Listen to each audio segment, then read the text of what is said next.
আমি দিতে চলেছি $10,000 তাকে। আমার টাকা। ও ও আমি একটা নিলাম। ও এ আমার কলা। এবার রিংটা পরিয়ে দাও। এটার জন্য ক্ষমা করো, এটা দিয়ে কিনে নিও। ও ও এই মুভিটা কিন্তু সত্যি খুব ভালো। আমি দেখতে, ও মাই গড, ও এটার জন্য ক্ষমা করো। এই শোনো শোনো ওকে ও কোথায় গেল? ওই ও, দিকে। ওদিকে, ঠিক আছে। দাও। আরে হেল্প করার জন্য কিছু তো দাও।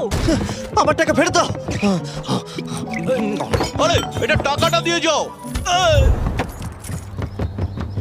আরে এই, আমার টাকা দাও। দাঁড়াও, ধরো ওকে, ধরো ধরো। এবার কি করব? জিমি চলে এসো। তুমি শিওর? ওকে চলো চলো, ওকে ফলো করো। আরো জোরে চলো, আমার এই ব্রিফকেসটা ফেরত চাই। আরে সাবধানে এই আমার টাকা ফেরত দাও। যাও নিয়ে নাও। এই তুমি কে? বেরিয়ে এসো। কে তুমি? কে কে কে তুমি? বেব, আমি তোমার সাথে একটু সময় কাটাতে চেয়েছিলাম। তুমি আমাকে বলতে পারতে